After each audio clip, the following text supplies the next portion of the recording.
¿Qué tal? Muy buenas noches, bienvenidos a Minuto 1 a la pantalla de C5N. Hoy más que nunca, la realidad.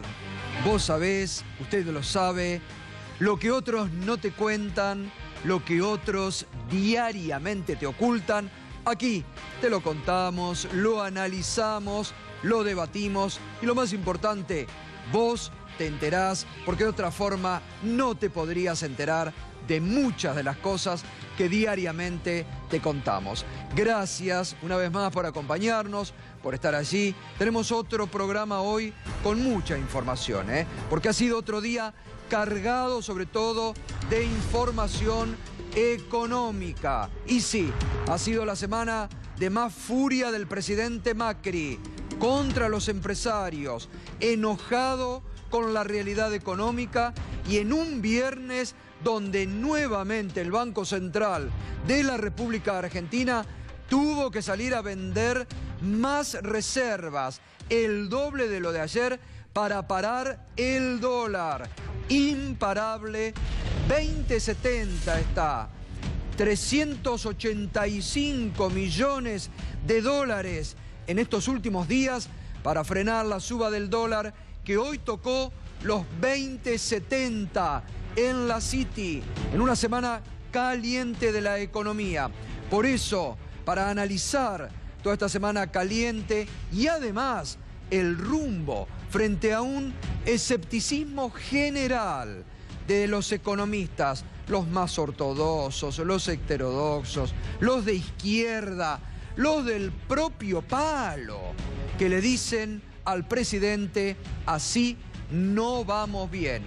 Esta noche va a estar aquí con nosotros para analizar todos los aspectos de la economía Guillermo Nielsen, un economista muy crítico de la actual conducción económica, y además una voz autorizada para hablar de temas económicos. Enseguida Guillermo Nielsen para hablar de todo esto, la suba del dólar, lo que se viene, el escepticismo que parece haber ganado. Y además hoy se acrecentó, ha trascendido nuevas definiciones del presidente contra los empresarios, pese a que los han citado para el próximo lunes. La guerra entre el gobierno y los empresarios continúa.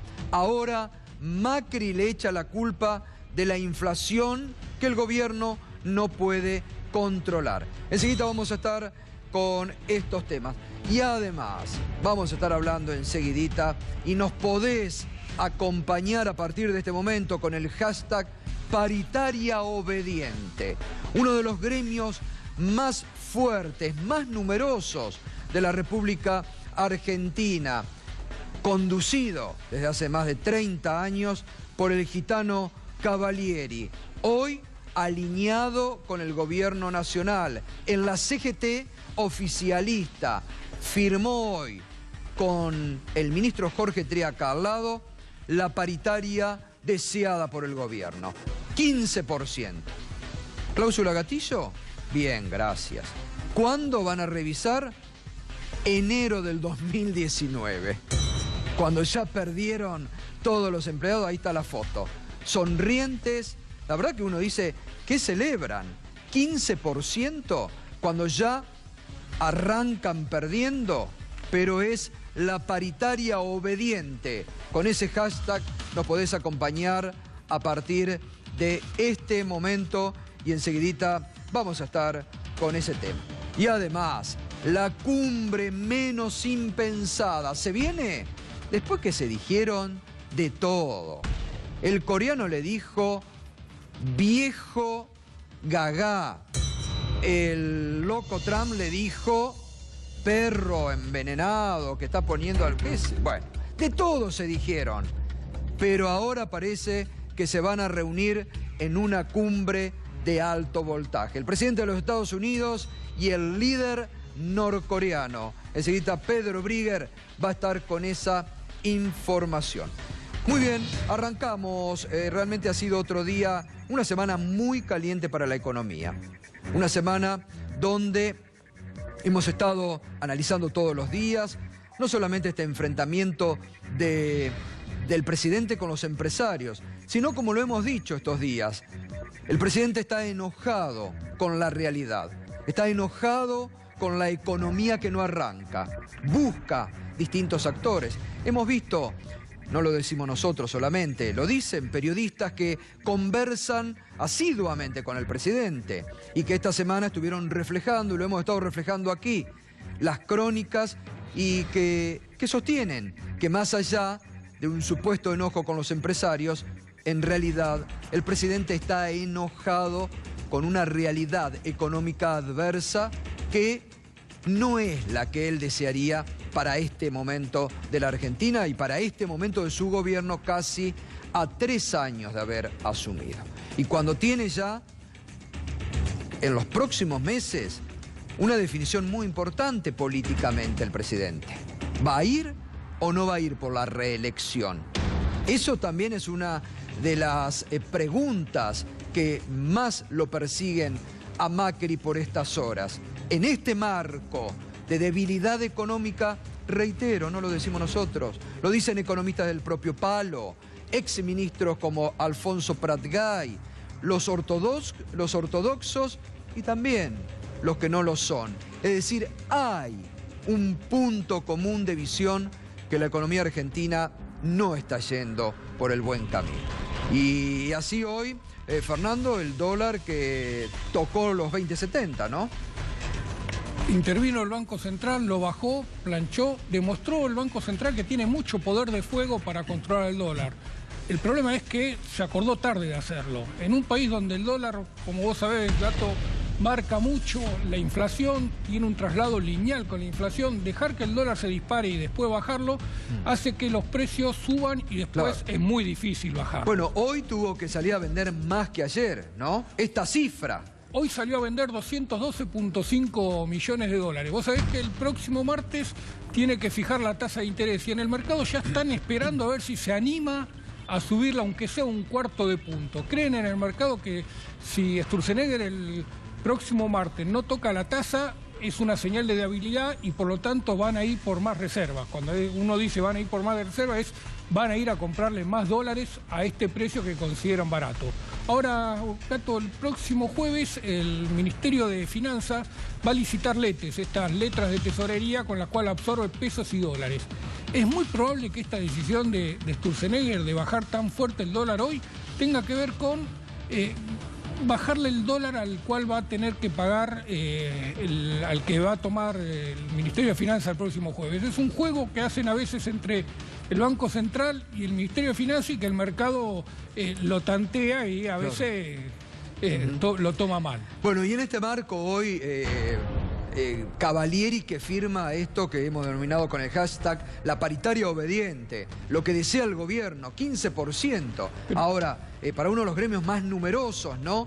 Pero con un futuro donde ya van a perder, ¿no? Los que hoy firmaron 15%. Es que ya perdieron. Si vos te fijás, el 10% de abril va a cubrir la inflación de enero, febrero, marzo y la que venga en abril. Así que ese 10% apenas recupera lo que ya se perdió.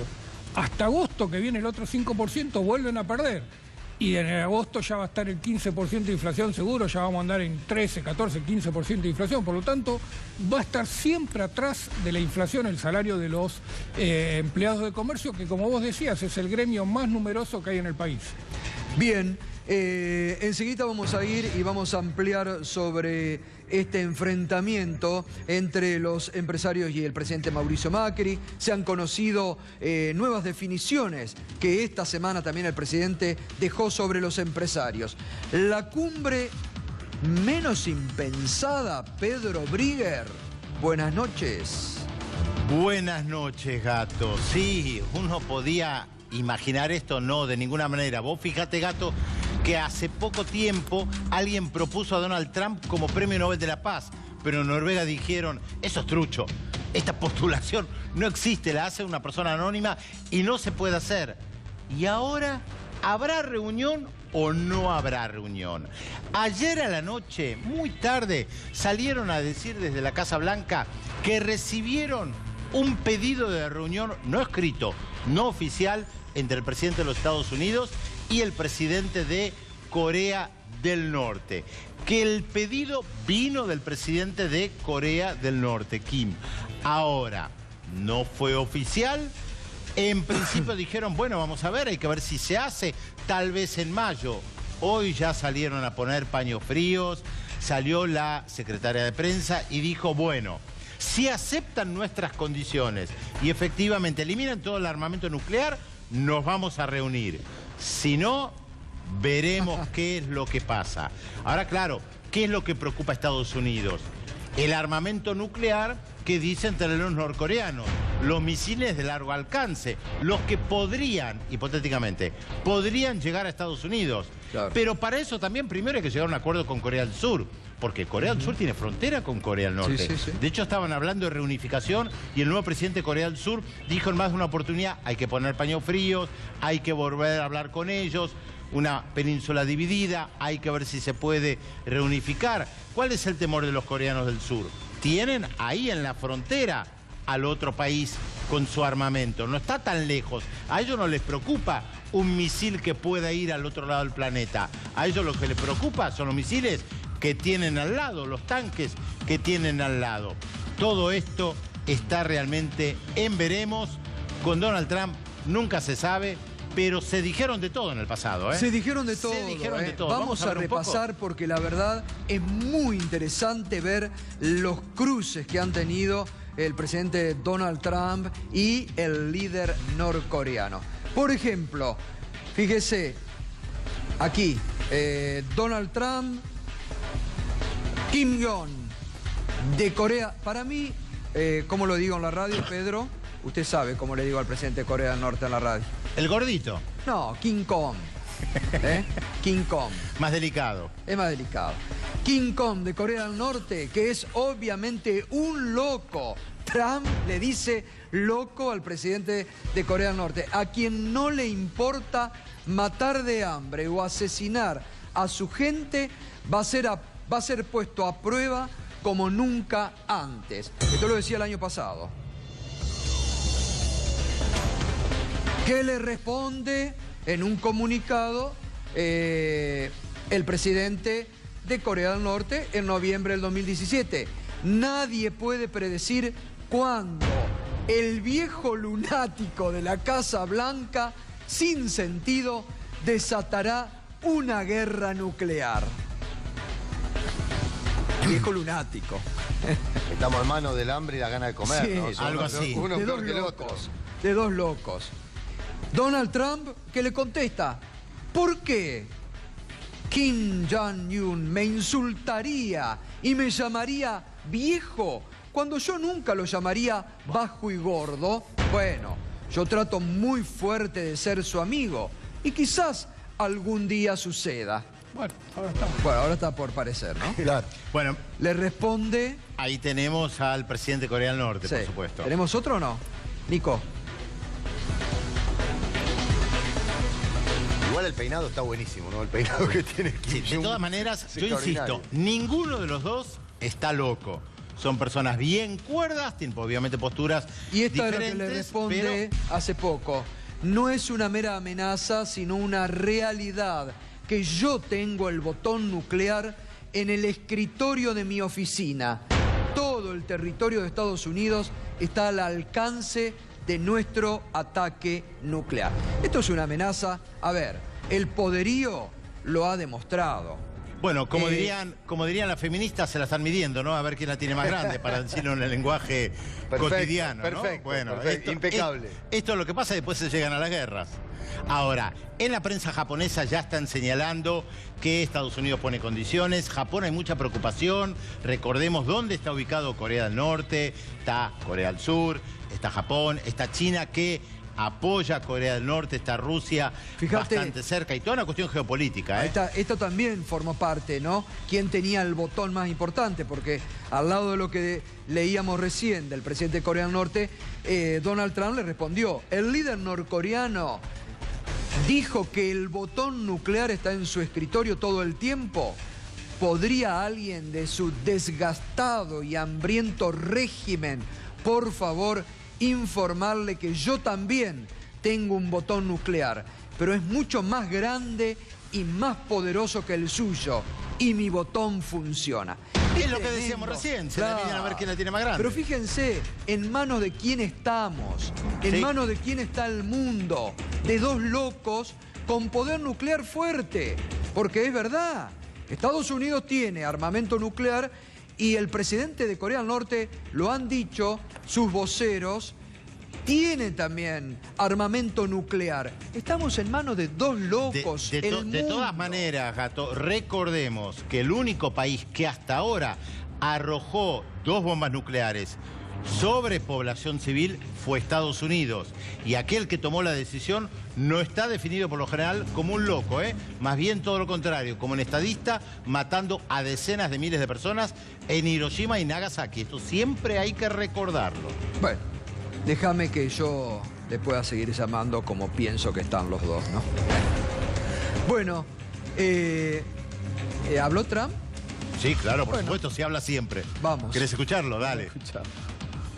Now North Korea's reckless pursuit of nuclear weapons and ballistic missiles threatens the entire world with unthinkable loss of human life.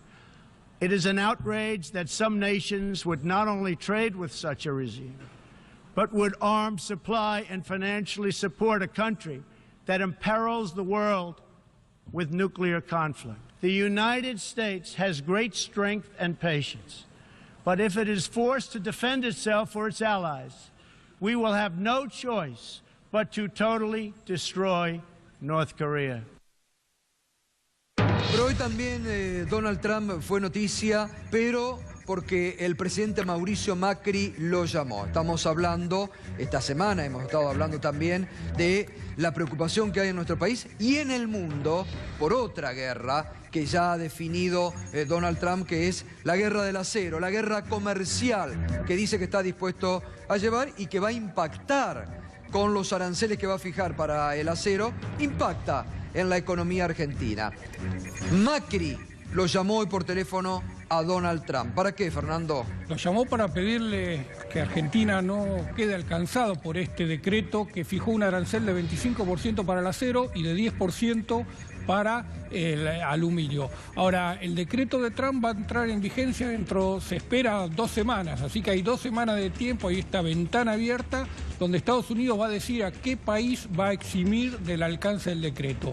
En principio alcanza hasta México y Canadá, así que Argentina va a tener que hacer mucho lobby y hasta ahora no le fue nada bien en el lobby porque recordemos que Argentina le permitió entrar el cerdo de Estados Unidos a nuestro mercado sin ninguna restricción y los limones argentinos nunca lograron entrar a Estados Unidos y el biodiesel que lo frenaron hace pocos meses dañando una industria que es muy importante acá en el país, ¿no?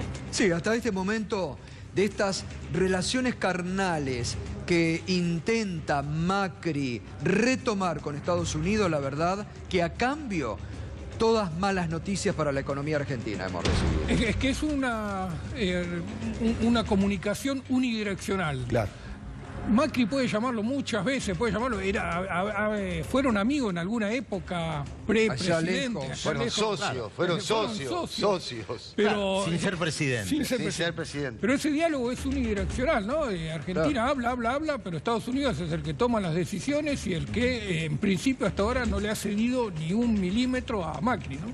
Así es. Bueno, pasamos a otro tema. Ayer lo hablábamos profundamente con Darío Villarruel, que así como hay un sector de la justicia argentina que está con el oído atento a ver qué dicen desde la Casa de Gobierno y hasta hace poco ver a quienes querían poner preso cuando se le complicaba algún tema al gobierno, y es que hoy tenemos presos políticos en la Argentina. Ayer hablábamos también que hay otro sector más racional de la justicia que dice, muchachos, hay que parar un poco, no están bien presos, tienen que recuperar la libertad. Bueno, ya hace pocas semanas atrás pasó esto con Amado Boudou, ayer con Roberto Barata, que en las primeras horas de la madrugada de hoy recuperó la libertad y ya está en su casa, con muchos cuestionamientos hacia la figura del juez federal Claudio Bonadío. Hoy hablamos esta mañana en Radio 10 con el abogado defensor, el doctor Juan Alonso, abogado defensor del doctor Roberto Barata, y esto decía. La única prueba que utilizó el doctor Bonadío fue un peritaje que realizó David Cohen, donde determinó que había unos sobreprecios que eran un disparate. O sea, el mercado de gas natural licuado en el mundo, los precios están más o menos establecidos, digamos, se rige por la oferta y la demanda, por lo que declaran los otros peritos. Se dio una serie de situaciones anómalas. Por ejemplo, todos los peritos se tienen que reunir conjuntamente, y tienen que ir haciendo exámenes parciales y elevándolos al juez. Un día para hoy, el último dictamen conjunto que participó el señor Cohen, los peritos dijeron: no vamos a usar como criterio de precio el Henry Hub, que es un valor que se utiliza en Estados Unidos para el gas en estado gaseoso. A partir de esa reunión, el señor Cohen no fue más a la reunión. No, ya esto es algo extraño. Hay una denuncia por falso testimonio, que ahora con este fallo, no sé si no debería devenir en falso testimonio más privación ilegítima de libertad. Hay que evaluarlo. Bueno, y además la defensa de Roberto Barata anticipando hoy que van a accionar legalmente por los 4 meses que estuvo injustamente detenido Roberto Barata, por una decisión política, por lo que ayer comentábamos y le mostrábamos, por los espectaculares y cinematográficos operativos organizados por Patricia Bullrich para detener a exfuncionarios del kirchnerismo. Y claro, estas decisiones de la justicia impactan de lleno en la Rosada, les ha caído además en esta semana con problemas económicos, y fíjese, hoy el tuit del diputado provocador Fernando Iglesias, lo que dijo tras esta decisión de la justicia: si van a dejar gente libre por falta de mérito, no va a quedar un solo kirchnerista preso. Es increíble. Un diputado de la Nación, de Cambiemos, porque este es el pensamiento, acá está el pensamiento del gobierno. Y son tan obvios, como digo, que solo se dan a conocer en sus intenciones. Solo demuestran con esto que ellos están detrás de estos presos y de meter presos de porque sí. Fíjese, reflexionen a mis compañeros también. Si van a dejar gente libre por falta de mérito, no va a quedar un solo kirchnerista preso.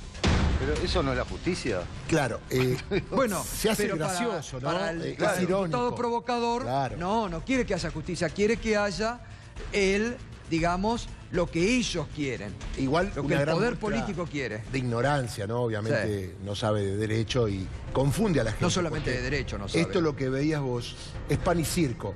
Si desde el gobierno, los medios hegemónicos te muestran un procedimiento donde detienen a alguien, en este caso Roberto Barata, la gente, porque no sabe y nadie le explique, piensa: uy, este tipo se robó todo. Y después cuando sale, ni siquiera salen los diarios. Hoy se habrán dado cuenta que los medios no recogieron casi que Barata salió a las 4 de la mañana después de estar 4 meses y medio detenido. Y repito, no hizo ¿cómo van nada, a admitir Gato. y cómo van a decir los mismos que promovieron y pusieron en tapa que lo dejan en libertad por el falso testimonio del perito que no tenía elementos y de un juez que se basó en ese falso testimonio para mandar preso, ¿no? Y además hay que decir, Gato, que normalmente yo explicaba ayer, vos podés estar procesado y libre. Acá la Cámara, con la firma de Martín Irurzu también, desprocesó, dejó libre y dictó la falta de mérito, es decir, que no hay nada en la causa. Hay una persona que estuvo presa, otra que le pidieron el desafuero, como Julio Devido, con elementos que no existen, porque ese perito, que estaba en la lista de la Corte y que era especialista en gas, por eso lo eligieron, allí mintió y esto llevó a la cárcel a 2 personas y está acusado de falso testimonio. Y le quiero contar algo. Los delitos que le acusaban a Barata y a Devido tienen una pena de 1 a 6 años de prisión. ¿Sabe qué pena tiene el falso testimonio? cuando se declara en contra de un acusado? De 1 a 10 años. ¿Y por qué no va preso con un delito más grave el perito que puede perturbar la investigación porque sigue siendo perito? Claro. Y es más, cuando termine la causa, le van a regular los honorarios y todos nosotros vamos a pagarle los honorarios a ese perito que actuó de mala fe. Mariano. ¿Qué otro que quedó libre? Juan Carlos Lascurain. Me gustaría también que hagas algún detalle. Estamos hablando del expresidente de la UIA. Claro, primero lo detienen todos los diarios, los medios hegemónicos, detienen a Lascurain por un hecho de corrupción. Ya quedó. Sin embargo, hoy lo liberaron. ¿Qué quiere decir esto? Que está muy bien que lo detengan, que lo indaguen, que lo procesen, pero lo deben dejar en libertad porque no va a perturbar la investigación de la justicia. Recordemos que Luis Rodríguez, que en esa causa también detuvo a Julio Devido, se vio presionado por la Cámara por la doctrina Irursun, porque en ningún momento Luis Rodríguez quería detener ni pedir el desafuero de Julio Devido. Su superior le ordenó esto, porque el criterio de Rodríguez es que todas las personas deben estar en libertad hasta tanto haya una condena definitiva. Que, Gato, te quiero decir, este fue el criterio de la Cámara Federal hasta 2 años y medio atrás. Este es el criterio histórico. Este es el criterio histórico, ¿no? Porque digo, vos no podés enviar a cualquier persona a prisión sin elementos contundentes, ¿no? Se probó en el caso de Vudú, ahora con lo de Barata. Habrá que ver próximas semanas si no hay casos similares que la justicia y la Cámara Federal. Porque además, fíjate vos, después del lunes vamos a comentar, pero en algunas causas que se han ventilado en estas últimas semanas sobre los alquileres que le pagaban a la expresidenta, en la misma causa en que están presos, por ejemplo, algunos empresarios, el mismo juez a otros les ha dictado el sobreseimiento. Entonces, uno que puede pensar que según el nombre, el apellido o la cara o lo que le indican desde el poder político, que algunos van presos y otros son sobreseídos. La verdad que la justicia argentina tiene que rápidamente empezar a enmendar. Lorenzetti esta semana dijo autocrítica, pidió autocrítica. Bueno, han hecho. Ayer hablábamos de lo que Carlos Pagni había puesto en el diario La Nación. Yo no vi hoy que nadie pusiera el grito institucional en el cielo sobre lo que Carlos Pagni contó que el juez Canicoba Corral le dijo a Gustavo Arribas. Yo lo puedo ayudar, pero usted ayúdeme a mí a encontrar una solución. Tremendo.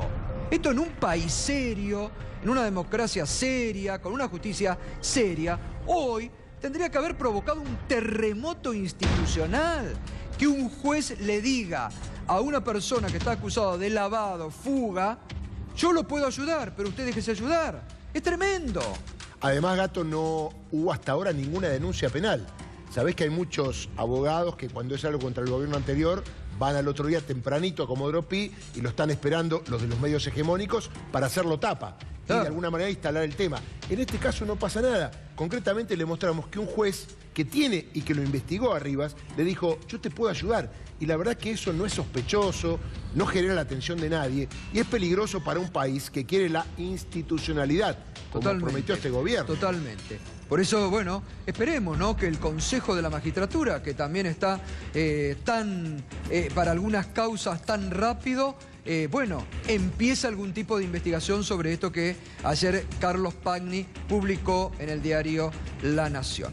Bueno, se han conocido hoy nuevas revelaciones, nuevos dichos del presidente Mauricio Macri esta semana a la reunión de gabinete sobre el papel de los empresarios en nuestro país. El colega del diario Clarín, Marcelo Bonelli, en su habitual panorama de los jueves, tomando noticias de La Rosada, dicen que Macri dijo, trasladan todo el problema al consumidor.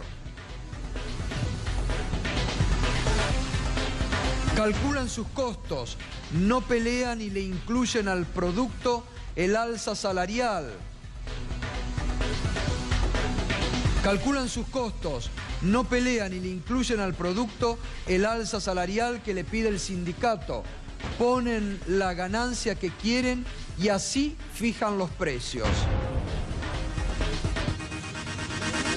En el exterior los empresarios me felicitan y apoyan el rumbo que tomamos.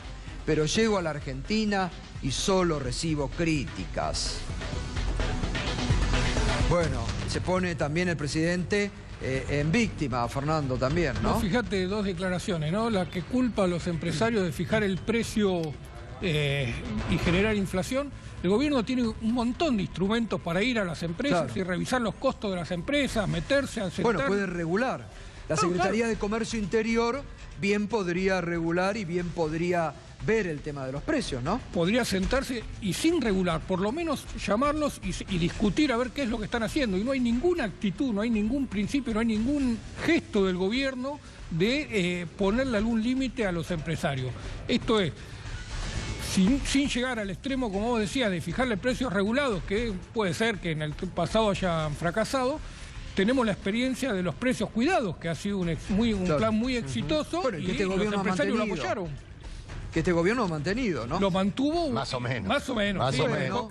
Lo mantuvo más como una cuestión política, sí, que como una cuestión social, ¿no? En algunos lugares todavía se encuentran los pero hay precios. cuarta marca, Gato, ya. Antes había marcas de mejor calidad, sí, ahora obvio, ya están como hundidos en el infierno. Lo deja como una cuestión política más que como una cuestión social. Lo deja para decir, yo mantuve los precios cuidados. Pero como decían, pocos productos y de baja calidad. Bueno, la segunda declaración, la que dice, en el exterior me felicitan, llego acá y solo escucho crítica, demuestra cuál es el empresario que le gusta al presidente, ¿no? Al presidente le gusta el ejecutivo de las multinacionales, no le gusta renegar con una pyme que solo se queja de que les aumentan los costos. Y en la UIA el 90% son pyme, y por eso la conducción tiene que reflejar ese clamor que hay en las bases. Totalmente. Acevedo le respondió, ¿no?, al presidente, el titular de Unión Industrial Argentina. A ver qué dijo, vamos. Hoy más que el supermercado del mundo tenemos el mundo en nuestros supermercados.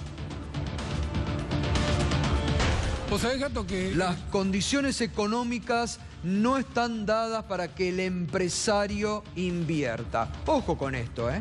Las condiciones económicas, dice Acevedo, no están dadas para que el empresario invierta. Me sorprendió la contestación del gobierno porque fue un exabrupto. A ver qué decía Fernando. Decía que el gobierno llamó a una de las empresas, a la mayor productora de alimentos del país, en una conversación un poco informal por el tema de los tomates que comentamos a principios de esta semana. Y el empresario le dijo, mirá, dentro de la planta somos más eficientes que cualquiera en cualquier país del mundo. El problema es cuando salimos de la planta. Esto no es un problema de inversiones, no es un problema de tecnología, no es un problema salarial, no es un problema con los trabajadores, es un problema del conjunto del país que es ineficiente, que es caro, que los impuestos están mal cobrados y tienen una carga muy fuerte sobre el precio final. Dentro de la planta somos los más eficientes. Y eso es una respuesta al presidente o a Cabrera, que le pedía inversión, ¿no? Dice, nosotros las inversiones las hicimos y tenemos las máquinas y podemos producir. El problema es que con este tipo de cambio y con estos impuestos traer los productos del mundo resulta más barato que producirlos en el país. Así es. Bueno, paro docente, sí, en la Argentina. ¿Pero en Estados Unidos también, Pedro? Y sí, Gato, ¿dónde nacieron las grandes huelgas? En los países centrales, en los países capitalistas desarrollados. Efectivamente, una huelga de 9 días de los docentes en el estado de West Virginia, a unos 400 kilómetros aproximadamente de la capital Washington, unos 20.000 docentes en huelga. ¿Qué pedían? Aumento salarial. ¿De qué habla el gobierno? De reforma educativa. Esperen, yo les hablo de política internacional. Si alguien sintoniza ahora, estamos hablando de los Estados Unidos. ¿Cuánto gana un docente que recién comienza en los Estados Unidos por mes, que recién comienza, traducido a pesos? 53.000 pesos por mes. ¿Cuánto es el salario promedio de los docentes en West Virginia, que de 50 estados es considerado el número 48? O sea, de los docentes peor pagados en los Estados Unidos. Salario promedio de los 20.000 docentes que hay en el estado de West Virginia, 90.000 pesos. Si lo pasamos a pesos argentinos, son datos oficiales. ¿Qué reclamaron? un aumento, 5% de aumento. Por supuesto, el gobierno dijo, no podemos, no se puede hacer, vayan a trabajar, vamos a negociar cuando vuelvan a las aulas. Bueno, no tuvieron ninguna respuesta positiva por parte de los docentes, un sindicato históricamente muy fuerte en los Estados Unidos. Los docentes lograron el 5% de aumento. Les recuerdo las cifras. Para alguien que recién comienza, un mínimo de 53.000 pesos de los docentes peor pagos en los Estados Unidos. Bueno, ayer hablábamos del caso Chocobar y de las declaraciones de Chocobar, este policía que fue felicitado por el presidente, la ministra, que salieron a respaldar la teoría del gatillo fácil muy fuerte desde el gobierno. Bueno, a veces hay que tener mucha prudencia cuando desde el Estado se salen a apoyar acciones ilegales, sobre todo que hace una fuerza de seguridad, porque muchas veces, ya tenemos otros ejemplos, la muerte por la espalda de Rafael Nahuel, que todavía no se ha esclarecido y que se espera un esclarecimiento, pero ocurrió en las últimas horas, ayer, en Tucumán, otro delito muy grave, otra cuestión muy grave con un menor, ¿no, Mariano? Sí, Gato, así es. Es una situación que se repite, pobre y menor de edad.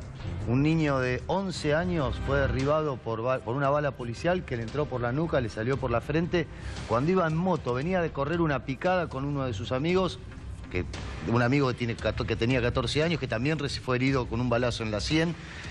Venían de correr una picada y la policía los empezó a perseguir a ellos y a 4 más que aparentemente desde ese grupo, desde una moto, empezaron a contestar con disparos. Los policías empezaron a tirar hasta que derribaron a este chiquito en la calle Avellaneda, Río de Janeiro. Te estoy hablando de 4 o 5 cuadras del centro de San Miguel de Tucumán. No es que estamos hablando en un lugar periférico, no. A los balazos limpios en el medio de la ciudad. Este chico Facundo Burgos, de 11 años, murió. Juan, el amigo, fue detenido en ese momento porque tenía y llevado al hospital porque tenía una herida en la sien y a las 2-3 horas fue retirado por sus padres. Se encontraron armas calibre 22, dice la policía, todo esto es lo que dice la policía, habrá que comprobarlo. Dicen que se encontraron 2 armas calibre 22 y lo que sí encontró, las pericias que se hicieron, muchos casquillos de 9 milímetros. 9 milímetros son las balas que utiliza la policía. Así que recordemos, pobres y menores. Ya tenemos el caso de Juan Pablo Cuco, 18 años por el tema Chocobar. Fabián Enrique, que es un tema que no se está hablando, que es un chico de Villa Eucalipto, en Quilmes, que tenía 17 años y fue asesinado por un policía del Grupo Halcón. Por el celular, ¿no es cierto? Dice el policía que le robó el celular. Lo que dice la familia de este chico, Fabián Enrique, es que él tenía una adicción de Paco, estaba en la esquina y que el policía ya lo tenía marcado. Desde hacía una semana lo venía hostigando. Y lo que hizo, aprovechó un día y fue, lo persiguió y le pegó 3 balazos y lo mató. Tenemos el caso que vos citaste, el de Rafael Nahuel, Gato, también asesinado por un policía del Grupo Albatros.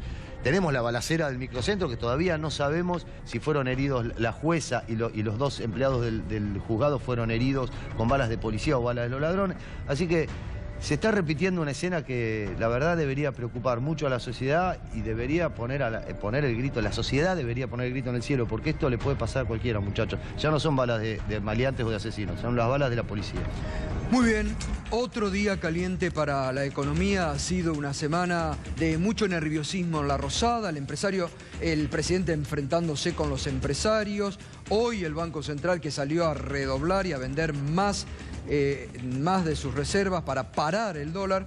Por eso queremos hablar esta noche con Guillermo Nielsen, que ya nos acompaña. Guillermo, gracias por venir. No, por favor. Buenas noches, un gusto tener. ¿Qué pasa con el dólar? El gobierno no lo puede controlar. ¿Por qué ahora sí, antes no, esta venta que están haciendo? No, hay lamentablemente, lo primero que debemos decir es que el Banco Central no ha tenido una política consistente de intervención en el mercado. Lamentablemente esto es así. Estamos en una situación de flotación sucia. Esto hay que reconocerlo y hay que tener reglas de juego claras que las entienda el mercado. Y por momentos parecería que el central quiere manejarse como si estuviese en la cúspide del liberalismo, ¿no es cierto? Es la oferta y la demanda y que se arreglen y qué sé yo. En otros momentos sale corriendo a apagar el fuego cuando ve que se le dispara. ¿Por qué? Bueno, porque el dólar, si bien no es la causa de la inflación, es una de las consecuencias, pero tiene un valor simbólico muy grande en la Argentina. El dólar es una referencia es mirado por todo el mundo, es muy transparente, la gente sabe si subió, si bajó. Entonces, realmente hay momentos donde en la política monetaria, en la política de intervención del Banco Central, toma el lugar que tiene que tener.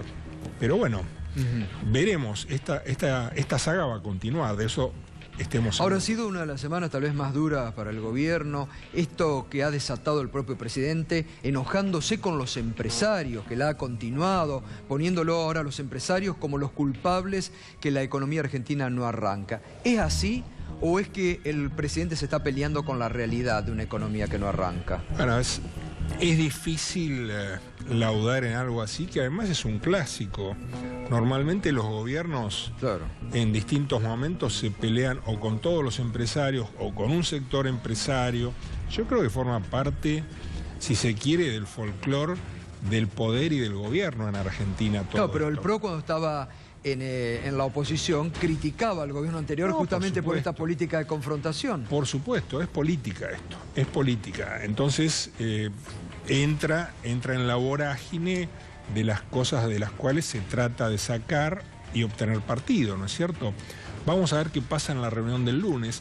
Yo creo que de todas maneras, para ir a lo fundamental, un empresario, cualquiera que sea, invierte cuando hay rentabilidad, cuando hay visibilidad de un negocio, cuando algo es percibido como que va a dar plata. Si eso no ocurre, entonces no invierte. Hoy leí un tuit tuyo de hace 6 menos de la tarde, puede ser, que decías que habían existido rumores. Hoy fue un día muy nervioso, de muchos rumores de todo tipo en la City. A la vez fue un día bueno en el exterior, donde los datos que se dieron a conocer hoy de empleo y de inflación de Estados Unidos fueron muy favorables. De hecho, las acciones de empresas argentinas que cotizan en Estados Unidos subieron hasta un 4%, los ADR. Hoy fue un día malo, no fue un día malo, fue un día al contrario, de mucha tranquilidad, donde la tasa americana quedó debajo del 3. Es interesante esto porque yo no lo había escuchado, por eso me interesó el tuit que vos habías puesto hoy a la tarde, Guillermo. ¿Qué tipo de rumores había? No, había rumores en el sentido de que habría un cambio importante en las principales figuras que conducen la política económica, o sea, Nicolás Dujovne y Federico Sturzenegger. Esto fue un reguero de rumores toda la tarde, pero fueron rumores, no hay cosas concretas todavía. Siempre son rumores, ¿no? El regreso de Melconian al como ministro de Hacienda y Finanzas y de Iván Werning al Banco Central, un economista que no está en Argentina, bueno, ¿no? Es un economista que está en Estados Unidos. No. Iván Werning hizo su carrera en JP Morgan, viene a la Argentina hace un poco más de 2 años atrás, lo trae Alfonso Prat-Gay, trabajó junto a Alfonso Prat-Gay. Cuando se va Alfonso queda medio girando en falso, pero va a trabajar a jefatura de gabinete. Tiene un cargo primero de asesor, después creo que le habían hecho una subsecretaría debajo de Mario Quintana. Él es el que mencionan para suceder a Sturzenegger. Se está mencionando él para suceder a Sturzenegger, es cierto. Bueno, la verdad que, a ver, la autoridad de Sturzenegger quedó bastante debilitada después de esa conferencia de prensa. El 28 de diciembre convocada por el gobierno, donde le impartieron la orden de que tenía que cambiar la pauta inflacionaria, ¿no? Sí, absolutamente a contrapelo de lo que es el dogma de la globalización, donde los bancos centrales son independientes y se los muestra como independientes. Ahora, esto es importante porque de darse esto que está adelantando Guillermo, que vos comentás este nombre, sería realmente un nuevo avance del trío Son-Yo, ¿no? De Marcos Peña, Lopetegui y Quintana, ya tomando ya el Banco Central de la República Argentina. Pero además sería un golpe hacia lo más neoliberal del gobierno, ¿no? Sería un golpe hacia el ajuste más brusco, más acelerado, más de shock del ajuste fiscal, ¿no? No, yo no creo que eso no lo suscribo. Yo creo que justamente lo del 28 de diciembre fue buscar moderar la política monetaria y tonificar el dólar. No fue una cosa de ajuste.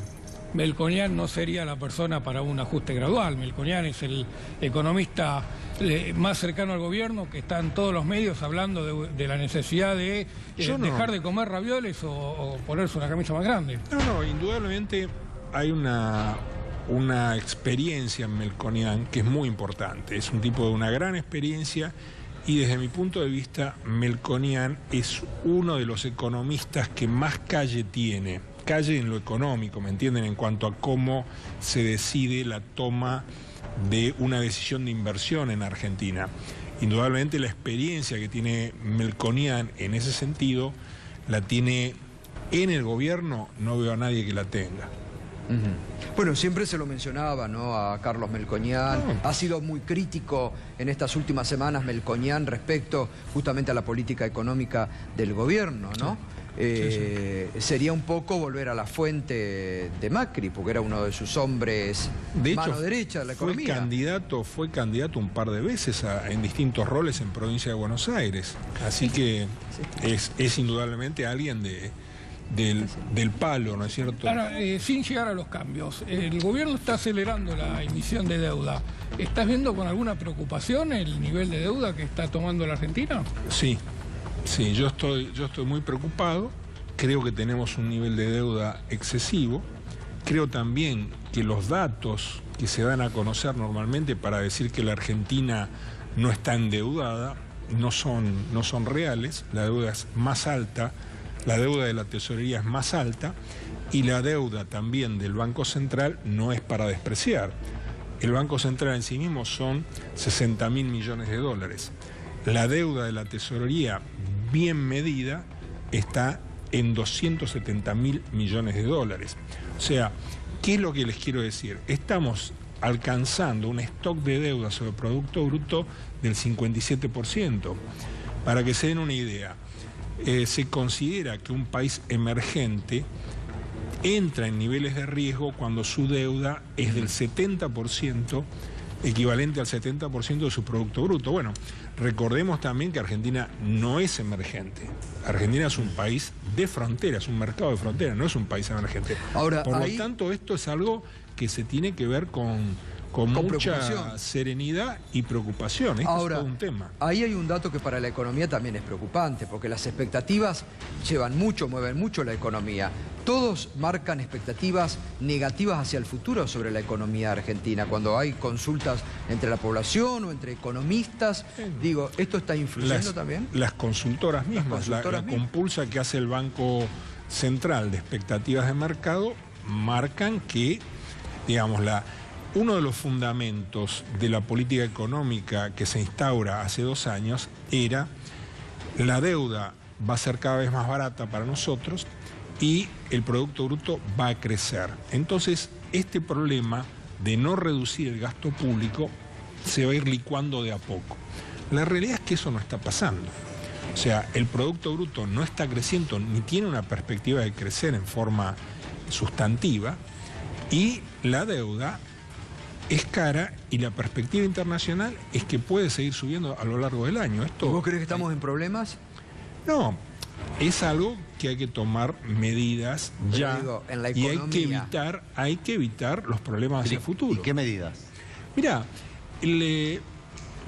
primero reconozcamos que el gobierno de Cambiemos no la tiene fácil. No la tuvo fácil desde el primer día. Acá deberíamos retrotraer el gasto público al nivel que tuvo a principios del gobierno de Cristina Fernández o a finales de Néstor Kirchner. Eso en sí mismo sería una gran contribución, porque son como 7 puntos de Producto Bruto de la diferencia que tenemos.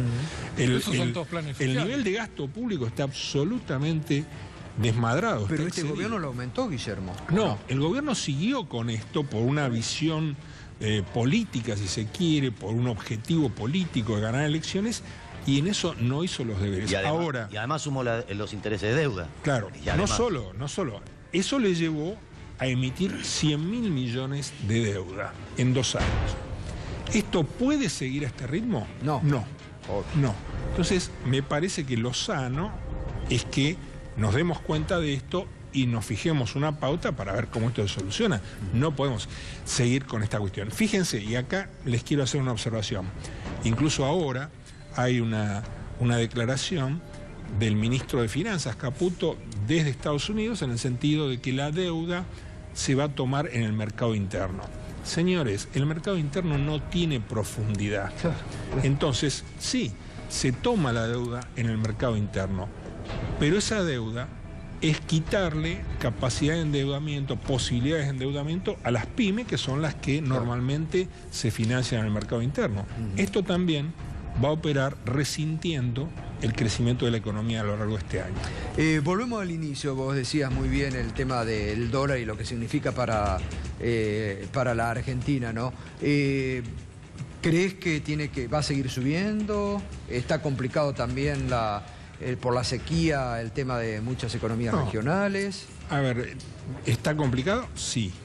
La sequía es muy fuerte, es muy grande, la cantidad que se está perdiendo, si bien todavía no conocemos a fondo, ¿no es cierto?, cuánto es la pérdida, y eso no se va a saber hasta el momento de la cosecha. En muchos potreros y variedades relativamente recientes de soja no sabemos cuál es el rendimiento frente a la sequía.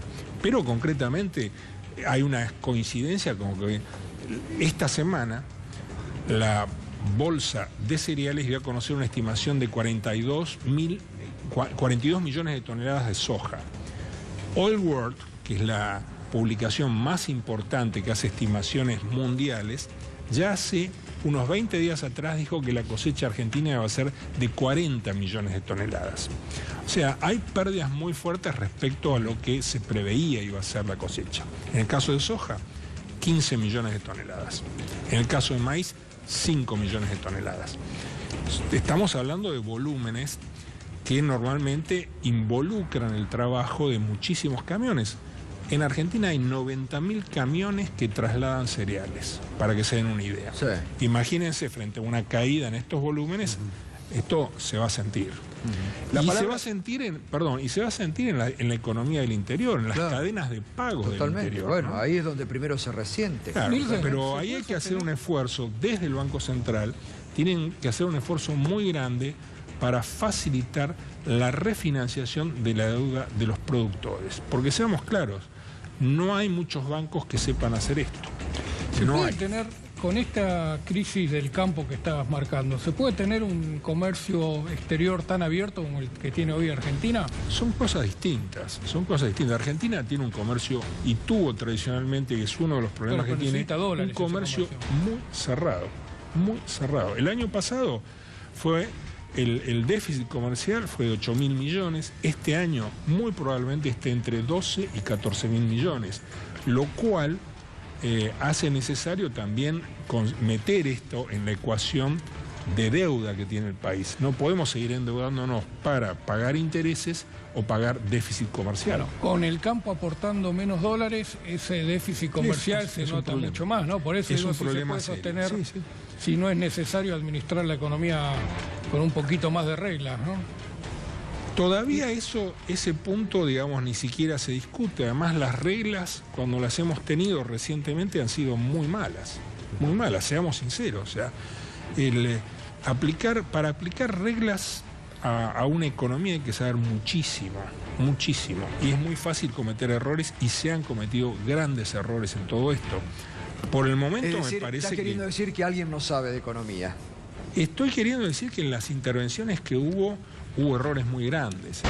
No le carguemos la romana. Me parece que no hay que cargarle toda la romana a Cambiemos, que por supuesto tiene sus responsabilidades. Pero es el gobierno. Pero admitamos, sí, está bien, es gobierno, hace 2 años que está, pero admitamos que el punto de partida no fue fácil.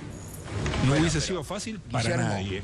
No, pero Guillermo, convengamos también que te vendieron que tenían la solución, que el presidente dijo en campaña, bajar la inflación es lo más fácil del mundo, en 2 días. Hubo una frivolidad muy grande, Federico Sturzenegger hablando de la lluvia de dólares que venía, que era imparable. Venían acá todos los... mucha ingenuidad. Hasta el 10 de diciembre de 2015 venían todos los exponentes de Cambiemos acá, y ¿qué decían todos al unísono? Mauricio Macri se sienta en la Rosada y al otro día llueven inversiones. El país va a producir una revolución. Eso no, Y no baja se la produjo. inflación también. Bueno, Y el tema de la inflación, Es Macri así. decía, en 2 días la bajamos, es lo más fácil del mundo. Para Gustavo, el que ¿No? está hablando de introducir reglamentaciones es el propio Melconian, que quiere un dólar diferenciado para el turismo, por ejemplo. pero Melconian, yo creo que acá, bueno, sinceramente, se perdió una gran oportunidad el gobierno de no nombrar a Melconian ministro de Economía, que es lo que corresponde de entrada. ¿Vos creés que lo tendrían que haber nombrado de entrada a Melconian? Sí, se hubiese evitado muchos dolores de cabeza. Y eso, Guillermo, de que... esa devaluación inicial Claro. de llevar el comercial al contado con liquidez fue un absurdo. El contado con liquidez lo que estaba señalando era la desconfianza del mercado con Cristina Fernández, no con Mauricio Macri. Fue un error convalidar eso. Ahora, esto de que... el Pero ya es presidente- historia, ya está. No, ya está, Acá hay obvio. que seguir Por adelante supuesto. y los problemas a resolver son otros. Pero esto que el presidente abrió el gabinete, hizo como decía, de tener 5 o 6 ministros de Economía, ¿no fue un error? No, es un error. Todos estos ministros, más jefatura de gabinete, etcétera, no hacen un Labaña, no hacen un Gómez Morales, no hacen un Krieger Bacena, no hacen un Roberto Alemán. Elijan ustedes ideológicamente el que más le convenga, pero lo que quiero decir es, no hacen un buen ministro de Economía. El esquema de trabajo, independientemente de las calidades y el conocimiento que puedan tener o no, el esquema de trabajo no permite tener la misma eficiencia que supieron tener los buenos ministros de Economía en Argentina, que no fueron muchos. Es decir, que falta un ministro de Economía. Sí, sí. ¿Y está a tiempo, Macri, de enderezar el rumbo? El rumbo siempre se puede enderezar. El rumbo siempre se puede enderezar, pero ya son más de 2 años. Ya son más de 2 años. Sí, Ya. vos no te caracterizás habitualmente por ser una persona crítica fácilmente, sos, muy medular. Digo, que vos estés marcando errores, esto que estás comentando, es porque la situación está, podemos decir, delicada a nivel económico. Sí, mira, yo trato de ser objetivo y equilibrado y reconocerle al César lo que es del César, lo que yo entiendo, ¿no es cierto? Me puedo equivocar. Nadie es perfecto en todo esto, pero trato de ayudar a razonar y a construir. Esto como está, no está funcionando. Mañana se cumplen 2 años y 3 meses de este gobierno, Ya. que como decía usted, tomó el país en un estado complicado, pero pasaron 2 años y 3 meses y para mí lo complicó peor. En 1 año y 9 meses que quedan, ¿hay respaldo en la sociedad para que pueda cambiar algo como viene haciendo las cosas? Yo creo que la sociedad le da un respaldo muy grande, por lo menos la sociedad en la cual nos movemos nosotros, ¿no es cierto? Sobre todo en Capital, en parte del conurbano. Yo veo un gran respaldo del gobierno. El gobierno sigue teniendo respaldo y sigue, yo diría que, habiendo temor a la alternativa. O sea, el peronismo aquí puede hacer un buen papel, una buena elección, en la medida en que muestre candidatos potables y una visión moderna de la sociedad. Si eso ocurre, bueno, gana la Argentina, ¿me entienden? O sea, es un aumento de calidad política para la Argentina. Totalmente.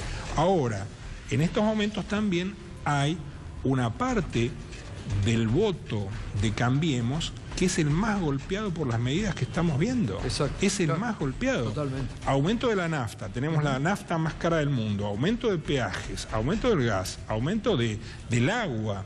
O sea, es una situación que está golpeando la base electoral de Cambiemos. Guillermo, muchas gracias. A Muy ustedes, amable. como siempre. Muchas gracias. Guillermo Nielsen, que pasado esta noche con toda la evaluación de una semana económicamente difícil para el gobierno nacional. Pausa, enseguidita vamos a estar presentando esta noche aquí este libro de 2 estimados y respetados colegas, Julián Maradeo e Ignacio Damiani, Radiografía de la corrupción pro de la ciudad a la presidencia de la nación. Enseguidita,